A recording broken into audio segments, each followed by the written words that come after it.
Basically আজকে মর্নিংটা খুব একটা গুড নয় আমাদের জন্য। গন মানে আমার যে পিসির ছেলে পাশেই থাকে, তো ওর কালকে না 2-3 দিন ধরে জ্বর ছিল, বাট কালকে থেকে খুব বাড়াবাড়ি হয়েছে। ডক্টর দেখিয়েছিল, ও যে ডক্টরকে দেখায়, তো কালকে রাত্রেবেলা বাড়াবাড়ি হয়ে একটু সেন্সলেস মতো হয়ে গেছে। এখন সকালবেলা তো এখন ওকে নিয়ে হসপিটালে যেতে হচ্ছে। ও মানে বডি ছেড়ে দিয়েছে অ্যাকচুয়ালি, ও ভাবছে যে আমাকে কিছু একটা করো এরকম ব্যাপার। তো বাড়ি ফিরিয়ে দিল, সাইকোলজিক্যাল একটা আবার ড্রব্যাক থাকে না, ওই এর আগেও একবার এরকম হয়েছে ওর। তো ও অ্যাকচুয়ালি একটু মানে উইক টাইপের, মানে not in that sense, but রোগ ব্যাধি ওর বেশি হয়। এখন আমি একদম বাসি খাবার খেতে পাচ্ছি না, মানে সকালবেলার খাবার দুপুরবেলা, বা দুপুরবেলায় রান্না করা খাবার রাত্রিবেলাও খেতে পাচ্ছি না। কয়েক ঘন্টা চলে গেলে সেই খাবারটার উপরে আমার মানে একদমই ইচ্ছা করছে না খেতে। তো তাই জন্য আমি ঠিক করেছি যে দুপুরবেলা অল্প কিছু রান্না করব, যেটা আমার মতো আমি খেয়ে নেবো, মানে আমাদের দুজনের মতো। আবার রাত্রিবেলা একটা কিছু রান্না করে ওটা গরম গরম খেয়ে নেবো, শেষ হয়ে যাবে আবার পরের দিন নতুন। মানে কোনো 4-5 ঘন্টা রেখে দেওয়া খাবারও না আমার মনে হচ্ছে, আর এত ঠান্ডা পড়েছে তার জন্য মেবি আরও মনে হচ্ছে। তো গরম করেও খেতে ইচ্ছা করছে না, মাইক্রোওয়েভ করে সব কিছু একটা কেমন কেমন লাগছে। তাই জন্য আমি ডিসাইড করেছি একদম গরম গরম রান্না করবো, গরম গরম খাবো। আর এতদিন হচ্ছে কি বলতো, বাড়ির কন্ডিশন একদম ভালো ছিল না, সবার মন মেজাজ ভীষণ খারাপ ছিল, তো ব্লগ তো করিনি। আজকে পজিটিভিটির সাথে ব্লগটা স্টার্ট করছি। কেন? কারণ কি আজকে সবার মুড ভালো হয়ে গেছে, সবার মানে বাড়ির পরিস্থিতি অনেকটাই সামলেছে, অনেকটাই ঠিকঠাক হয়েছে। তো কি হয়েছিল না হয়েছিল সব কিছু তোমাদের সাথে শেয়ার করবো। তার আগে দেখাই কি কি রান্না করছি। এখানে আমি রান্না করছি হচ্ছে ডিমের ঝোল। আর এটাতে না আমি সকালবেলা একটু অ্যাকচুয়ালি ম্যাগি করেছিলাম। আর কড়াইটা দেখে হয়তো ভাবছি কি বাজে দেখতে, কিন্তু এটার মধ্যে চটপট রান্না হয়ে যায়, এত পাতলা কড়াইটা। আর মানে তাড়াহুড়ো থাকলে এই কড়াইটাই একমাত্র অপশন। তো আমি এই ম্যাগিটার মানে নিচে একটু লেগে গেছিলো, ওটা তুলিনি, এর মধ্যে আমি ডিমটা সিদ্ধ করতে দিয়ে দিয়েছি। আর এখানে আমি একটু ভাত বসিয়ে দিয়েছি। তো এই হচ্ছে আজ আমার রান্নার সেটআপ। আর এইদিকে অলরেডি মেস হয়ে রয়েছে, এগুলো সব এখন ক্লিয়ার করবো।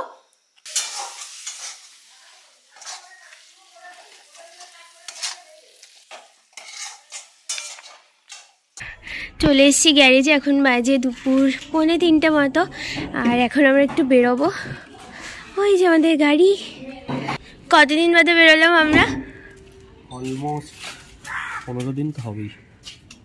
লাস্ট 2 উইকস ধরে বেরোনো হয়নি না? না।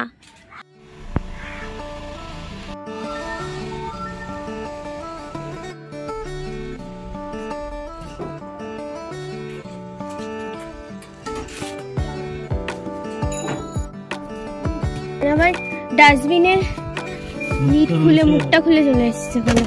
ও অনেক দিন বাদে গাড়িতে উঠছি। তো আমাদের গাড়ি ছিল হচ্ছে অলমোস্ট 20 দিন সার্ভিস সেন্টারে। আর কিছু কাজ করানো ছিল, সেগুলো হচ্ছিল, আর এই জন্য গাড়িটাও ছিল না, আর বেরোনো হচ্ছিল না।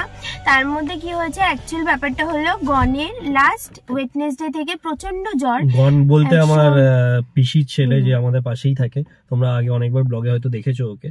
তো ওর কয়েকদিন ধরে খুব জ্বর হচ্ছিল। তো আমরা অতটা গুরুত্ব দিইনি, কারণ কি এখন তো ভাইরাল ফিভার হচ্ছে। প্রথমে ও যে ডক্টরকে এখানে দেখায়, ওনাকে কনসাল্ট করেছিল। তো উনি যা নরমাল অ্যান্টিবায়োটিক এন্ড নরমাল ফিভারে যা হয় আর কি, তো বলেছিল 2 দিন দেখো। তো 2 দিনে ওর কমছে তো না, উল্টো বেড়ে যাচ্ছে। ইভেন 104 অবধি জ্বর উঠে যাচ্ছিল না। একটু ধরো। তো ব্যাপারটা হচ্ছে তারপরে কি হলো, ডক্টর হসপিটাল রেফার করলো। তখন ওকে হসপিটালাইজ করা হয় হচ্ছে লাস্ট স্যাটারডে। তো স্যাটারডে দিন থেকে ওর কন্ডিশন আরো ডিটোরিয়েট করতে থাকে, 104 অবধি জ্বর। ইভেন একটা চ্যানেল করলে ব্লাড ক্লট হয়ে যাচ্ছিল, অন্য হাতে চ্যানেল করতে হয়, একসাথে মাল্টিপল প্রবলেম আসছিল। মানে একই ভাবে প্রথমে ফিভার আসলো, ফিভার থেকে অ্যালার্জি হলো, অ্যালার্জি থেকে আবার মিজেলস টাইপের বের হলো, দেন ব্লাড ক্লটিং হচ্ছে, লাংস ইনফেকশন হয়েছে। তো একসাথে অনেকগুলো রোগ হয়ে খুব সিরিয়াস কন্ডিশন হয়ে গেছিল। আর আমরা তো ভয় পেয়ে গেছিলাম, ডক্টর কিছু বলছিল না যে কি হয়েছে না হয়েছে, টেস্টের পর টেস্ট করছিল। আর যেগুলো বেসিক ম্যালেরিয়া, যত রকমের টেস্ট হয় সব কিছু করা হয়ে গেছে, আলটিমেটলি কোনোটাতে কিছু বের হয়নি। তারপরে একটা বোধহয় টেস্ট, ব্লাড টেস্টে পাওয়া গেছিল যে ব্লাড ইনফেকশনে কিছু, ব্লাডে কোনো ইনফেকশন হয়েছে, প্রোটিন লেভেলটা বেশি ছিল, যেটা আমাদের 1 এর মধ্যে থাকার কথা, 31 ছিল, মানে এক্সট্রিম বেশি ছিল, 31 ছিল। তো আমরা প্রচন্ড মানে ভয় পেয়ে গেছিলাম। আমি একটা কমিউনিটি পোস্টও করেছিলাম। তো মানে এমন সিচুয়েশন ছিল যে তোমাদের সাথে যে কথা বলবো সেই মানে সেই পরিস্থিতিই ছিল না। আমাকে শুধু এখান থেকে এখানে যেতে হচ্ছে, বারবার হসপিটালে যাওয়া আসা থেকে শুরু করে হসপিটালে নানা রকম ডাক্তারদের সাথে কথা বলা, রিপোর্ট আনা, চেক করা, আর সব থেকে বেশি ও ভয় পেয়ে গেছিল। ও প্রচন্ড ভয় পেয়ে ফোন করে মাঝরাতে বলছে আমি বাঁচবো না, আমাকে এখান থেকে নিয়ে চলো। মানে ওর ওই অবস্থা দেখে আমাদের আরো আমরা কি মানে এখন ভাবলে হাসি পাচ্ছে সত্যি, বাট ওই সিচুয়েশনে না তখন এত আলটিমেটলি আজকে তো বলছে যে এখনো ঠিক আছে। দিদি ডাকে, অ্যাকচুয়ালি আমি ওর বৌদি হই, কিন্তু আমাকে দিদি ডাকে বলছে দিদি আমার পুরো মুখ মানে ওর অ্যাকচুয়ালি মিজেলস, ডক্টর বলছে অ্যালার্জি বা মিজেলস কিছু একটা হয়েছে, যার জন্য ফুল ফেস এন্ড বডিতে দাগ হয়ে গেছে। তো বলছে আমার এত দাগ হয়ে গেছে আমি অফিস কি করে যাবো, একটা কিছু করা। বলছে তুমি পুরো ঠিকঠাক মতো সেরে বাড়িতে আসো, তারপরে তোমাকে ফাইনালি এখন ওর ফিভার কমে গেছে, বাকি যা যা ওর আরো প্রবলেম ছিল মোটামুটি সবই কমে গেছে, বাট ডক্টর দুদিনের অবজারভেশনে রাখবে, কারণ ও পুরোপুরি মানে ডক্টর বলছে একদম আউট অফ ডেঞ্জার। আর এখন ওর আর 2-3 দিন লাগবে, জ্বর আর নেই। ওই ডক্টর একটু অবজারভেশনে রাখবে 2 দিন, তারপরে হয়তো ছেড়ে দেবে, ডিসচার্জ করবে। তবে চেস্ট স্পেশালিস্ট রেফার করেছে, একটা ভালো চেস্ট, মানে বুকে কফ জমে রয়েছে, বাট ওটা ঠিক আছে, বাট সেগুলো নেগলিজেবল, যা হয়েছিল তার থেকে অনেক কম এখন। আমরা প্রচন্ড মানে ভাবছিলাম ওখান থেকে কোথাও। এবার কি একটা প্রবলেম বেশি হচ্ছিল, যেটা ওখানে বলছে যে আমরা ট্রিটমেন্ট করছি আপনাদের পেশেন্ট, আর একবার যদি মানে ওখান থেকে ডিসচার্জ করে নিয়ে আসা হয় তখন মুশকিল হচ্ছে যে অন্য জায়গায় নিয়ে গেলে আবার সেই ইনিশিয়াল থেকে টেস্টিং वगैरह শুরু করতে হবে, তাতে আরো টাইম কনজিউমিং আর কন্ডিশন ডিটোরিয়েট করে না মনে হয়। হ্যাঁ, কারণ ওরা বললো যে এখানে ঠিক আছে, অসুবিধা নেই, আমরা চেক করছি, তো ওরা তো ওইভাবে রেফার করবে না হসপিটালে। এনিওয়ে এখন সবকিছু মিটমাট হয়ে গেছে, শান্তি। এখন আরামে একটুখানি দুজন মিলে বেরোচ্ছি, কারণ এই কদিন যা টেনশনের মধ্যে ছিলাম, উই নিড অ্যান রিফ্রেশার, তো ভাবলাম একটু বেরোই। ও এখন ঠিক আছে, তো এখন একটু দুজন মিলে যাচ্ছি, একটু ব্যারাকপুর যাব, এবং ব্যারাকপুর গিয়ে একটু কফি টফি খেয়ে। বাবা তোমার হাত থেকে ঠান্ডা।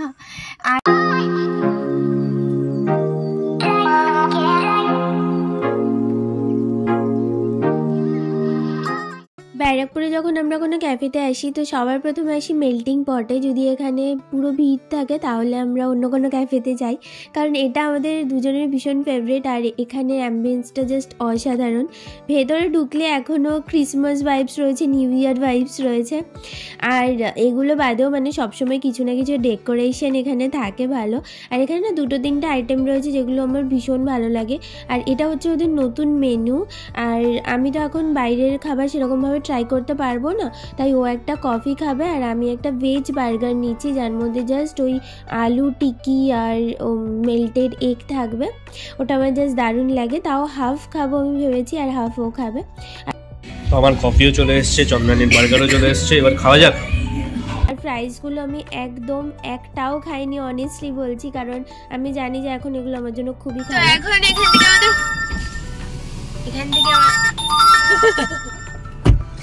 এখান থেকে আমাদের খাওয়া দাওয়া কমপ্লিট। আর বার্গারটা অনেক দিন বাদে ভালো খেলাম, মানে অনেক দিন বাদে। Coffee was just outstanding. আমি কফি খাই, আমি মানে এই নিউজটার পর থেকে, যবে থেকে আমি জানতে পেরেছি তারপর থেকে আমি কফি আর চা খাওয়া বন্ধ করে দিয়েছি মোটামুটি। মিল্ক কফি কোনোদিনই সেরকম সহ্য হতো না, বাট যত ঠান্ডাই পড়ুক আমি কফি খাই না। আর বার্গারটাও আমি অল্প একটুই খেয়েছি, ও হাফ খেয়েছে আমি হাফ খেয়েছি। বাট হ্যাঁ, এই বার্গারটা আমার ভীষণ পছন্দের, আর অনেকদিন বাদে খেলাম। চলো এখন একটু যাবো হচ্ছে স্মার্ট বাজারে, আবার তাড়াতাড়ি বাড়ি ফিরতে হবে, পড়ানো আছে। তার আগে সিট বেল্টটা বাঁধো, নাহলে সামনে পুলিশের ফাইন আছে। এখানে সার্ভিস সেন্টার থেকে দেওয়ার পরে আমাদের এখানে ইনফোটেনমেন্ট সিস্টেমে টাইমটা উল্টো পাল্টা দেখাচ্ছে। আমরা এখন এদিকে কেন যাচ্ছি? কারণ ইউটার্ন নেই ওদিকে। ওকে, আচ্ছা, তো আমরা এখন যাবো হচ্ছে ফাইনালি স্মার্ট বাজারে।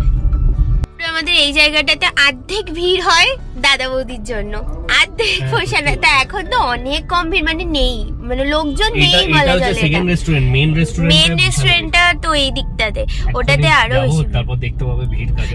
তো এই যে হচ্ছে পরপর সুকান্ত সদনের সামনে টোটো গুলো রয়েছে, অনেক কম ভিড় আছে দাদা বৌদি, তো অনেক কম। 4টের সময় যদি ভিড় থাকে তাহলে মানে এইখানে যে কটা লোক আছে আমি বলবো দাদা বৌদি পুরো ফাঁকা, আজকে একটা লোকও নেই, এটাই বলতে হবে, কারণ এটা ভিড়ই না দাদা বৌদি।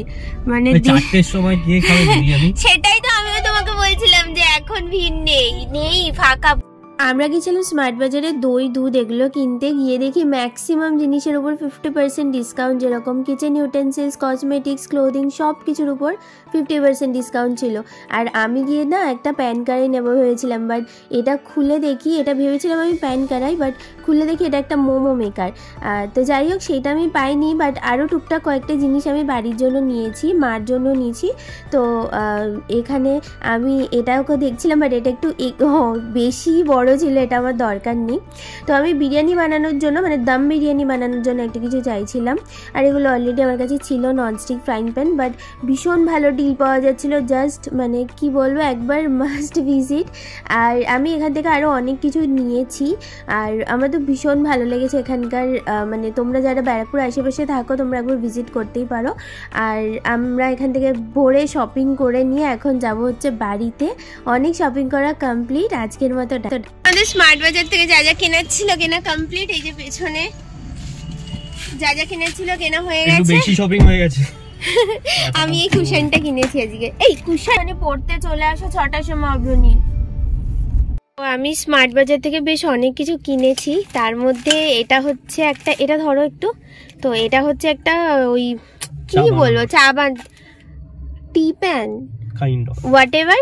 তো এটা হচ্ছে ওই চা বানানোর জন্য। আর এই পেছনে না দেখো এখানটা না কোট করা রয়েছে, আবার ডাবল লেয়ার করা এখানে, আর বেশ শক্তপোক্ত, মানে যেগুলো আরেকটা পাওয়া যায় না ওটা একটু হালকা হালকা ছিল, আর যেরকম এই জায়গাটা চওড়া রয়েছে ওটা একটু সরু ছিল, বেশ মানে ধরেও মনে হচ্ছে যে অনেকটাই শক্তপোক্ত হবে। তো এটা একটা ভালো ডিলে পেয়েছি, মাত্র 149 টাকায় পেয়েছি এটা, যেখানে এটা দাম হচ্ছে 275 টাকা। আর সাথে এরকম একটা নিয়েছি হচ্ছে ছাঁকনি, তো এই দুটো নিয়েছি মার জন্য। বাড়িতেও এটা একটা সেম নিয়েছি, এটা আর রয়েছে বাড়িতে। আর এরকম যে ডোরম্যাটগুলো এগুলোর প্রাইস হচ্ছে আমরা 50% অফে পেয়েছি, এগুলো এক একটা পেয়েছি হচ্ছে 50 রুপিস করে। তো 4টে নিয়েছি, একটা আমার বাড়ির জন্য আর 3টে হচ্ছে মশুর বাড়ির জন্য। তো এখন আমরা ভাবছি যে একবারে যাওয়ার সময় ড্রপ করে দিয়ে এগুলো তারপরে যাব, নালে আবার পরে আমি ভাবলাম যে মাই চলে এসছে। নাও, আসলে খুব লেট হয়ে গেছে না? হ্যাঁ আবার বসে রয়েছে স্টুডেন্ট মা, এই যে তুমি আগের দিন বলেছিলে চায়ের ইসে, হায় কপাল, এই দেওয়ার জন্য ওরা সব বসে আছে। আর ভালো হয়েছে দেখো। হ্যাঁ হ্যাঁ সুন্দর হয়েছে। আর এই একটা ম্যাট দিয়েছি, বাড়ির জন্য সেম সেম কিনেছি সব। আচ্ছা আচ্ছা আসলাম, হ্যাঁ টাটা। আসছি, হ্যাঁ আর ঢুকবে না এখন? আচ্ছা টাটা, হ্যাঁ টাটা টাটা, হ্যাঁ ঠিক আছে। এই জাস্ট বাড়িতে আসলাম, একজন তো বসে গেছে অফিসে, আর আমি টুকটাক কয়েকটা জিনিস এনেছি, যেরকম মামাআর্থের উপটান ফেস ওয়াশে 50% অফ ছিল, এটা একটা নিয়েছি। আর আমি একটা এনগেজের বডি স্প্রে নিয়েছি।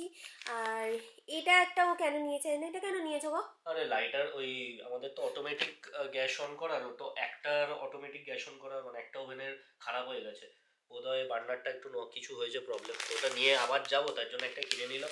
কুশনটা আমি দেখলাম এখন 500 দাম, যেটা কিনা আমি 149 পেয়েছি। আমি কেন 159 বা পেলে কি, আমি কেন দুটো তিনটে নিলাম না, আমি জাস্ট একটা নিয়ে চলে এসেছি।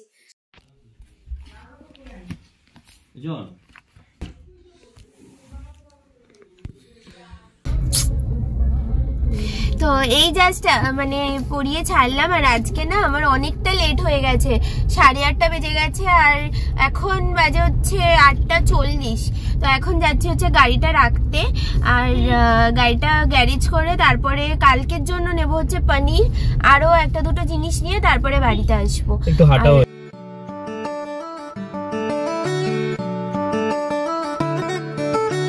থেকে যা যা নেওয়ার ছিল নেওয়া হয়ে গেছে। কালকে দুপুরবেলা হবে হচ্ছে পনির, আর আজকে বোধহয় ঠান্ডাটা একটু কম আছে। হ্যাঁ একটু কম লাগছে। তো এখন বাড়ি যাচ্ছি।